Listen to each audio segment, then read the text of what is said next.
slow.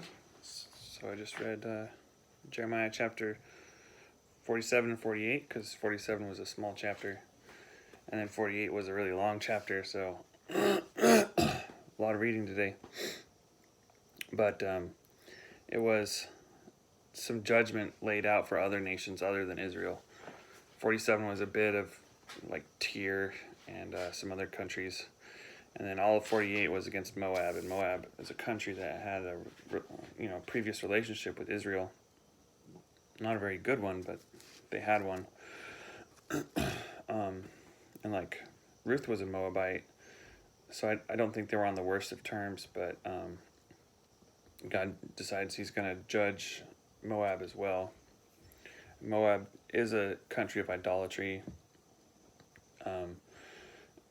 And like Israel's not supposed to let the Moabite culture into theirs, because it would make some idolatry get into the Jewish nation.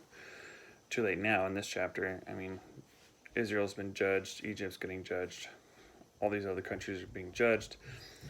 What's interesting about Moab is not only the idolatry, which stinks.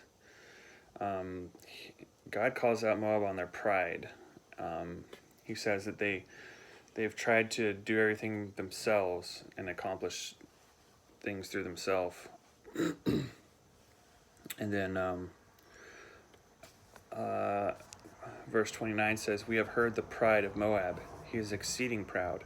His loftiness and his arrogance and his pride and the haughtiness of his heart. I know his wrath, saith the Lord, but it shall not be so. His lies shall not so affect it." So he calls them out on pride. And that is one of the worst sins you can have, is being prideful. So they're trying to do everything themselves because of their pride, and they don't think anything they're doing is wrong because of their pride. They refuse to listen. I think we have some of that today.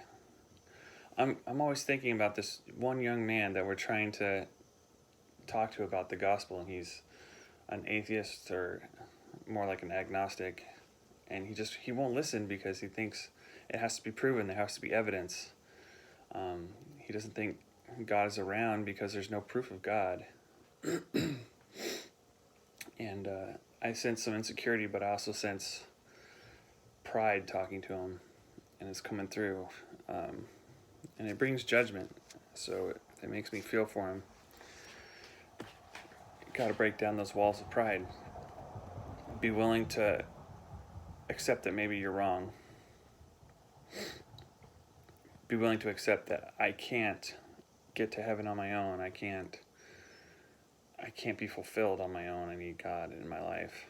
I need to search him out and find him. And I think that's where it should be. I mean, you have to start with fear of the Lord is the beginning of wisdom. You have to start in that fearful place, and that comes from not being too proud to realize how small you are.